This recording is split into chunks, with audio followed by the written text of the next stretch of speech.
क्या नैतिक भ्रम, सामाजिक अशांति और बढ़ती बेचैनी सिर्फ आधुनिक समस्याएं हैं, या ये सब एक प्राचीन चक्र का हिस्सा है? हिंदू ब्रह्मांड विज्ञान के अनुसार समय सीधी रेखा में नहीं चलता, ये चक्रीय है, एक विशाल चक्र जिसे युग चक्र कहा जाता है। 4 युग, सतयुग, त्रेता युग, द्वापर युग और अंततः कलियुग। सतयुग जहां सत्य पूर्ण था, त्रेता जहां धर्म थोड़ा कम हुआ, द्वापर जहां संतुलन और डगमगाया, और अब कलियुग। विष्णु पुराण और श्रीमद् भागवत महापुराण में इन युगों का विस्तार से वर्णन मिलता है। शास्त्र एक प्रतीक देते हैं। धर्म को एक बैल के रूप में दर्शाया गया है। सतयुग में वो चारों पैरों पर खड़ा है, सत्य, दया, तप और पवित्रता। हर युग में एक एक पैर कमजोर होता गया और कलयुग में धर्म केवल एक पैर पर खड़ा है। यानी असंतुलन स्वाभाविक है, संघर्ष स्वाभाविक है और नैतिक भ्रम भी। श्रीमद् भागवत महापुराण में कहा गया है कि इस युग में धन ही प्रतिष्ठा का आधार बनेगा। व्यक्ति का मूल्य उसके चरित्र से नहीं बल्कि उसकी संपत्ति से आंका जाएगा।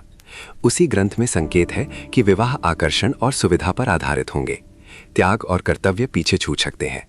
विष्णु पुराण बताता है कि शासन व्यवस्था स्वार्थ की ओर झुकेगी, शक्ति सेवा से अधिक नियंत्रण का साधन बन सकती है।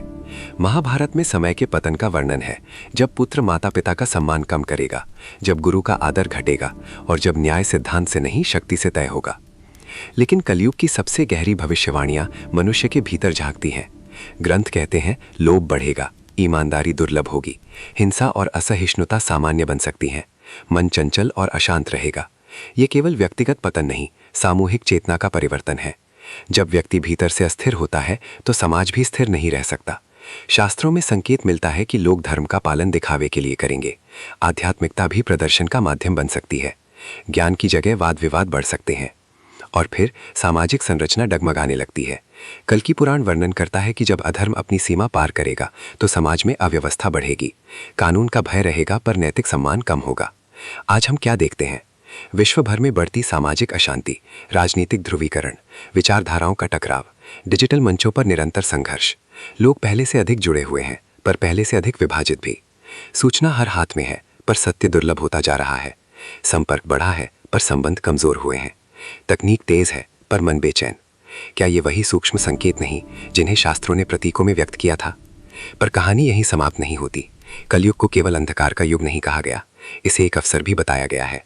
श्रीमद् भागवत महापुराण में कहा गया है कि इस युग में केवल भगवान के नाम का स्मरण ही मुक्ति का साधन होगा। जहां अन्य युगों में कठोर तपस्या आवश्यक थी, वहीं कलयुग में भक्ति का मार्ग सरल है। अंधकार जितना गहरा, प्रकाश उतना सुलभ। और अंततः कल्कि पुराण कल की अवतार की भविष्यवाणी करता है।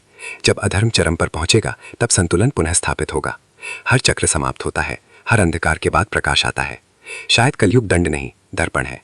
यह हमें दिखाता है कि हमने क्या खोया है और क्या पुनः पाया जा सकता है। कलयुग केवल बाहरी संघर्ष नहीं, भीतर की परीक्षा है। क्या हम अराजकता के बीच संतुलन बनाए रख सकते हैं? क्या हम विभाजन के बीच करुणा चुन सकते हैं? क्या हम भ्रम के बीच सत्य खोज सकते हैं? यही इस युग की वास्तविक चुनौती है। अगर यह विचार आपको सोचने पर मजबूर करता है तो एक पल रुकिए। क्या हम सच में कलयुग को दोष दे रहे हैं या खुद को बदलने से बच रहे हैं? अगर आप ऐसे ही गहरे, शास्त्रों पर आधारित और विचार उत्तेजक विषयों को समझना चाहते हैं तो इस चैनल को सब्सक्राइब कीजिए, वीडियो को लाइक कीजिए और कमेंट में लिखिए धर्म ही शक्ति है, क्योंकि परिवर्तन बाहर से नहीं, भीतर से शुरू होता है।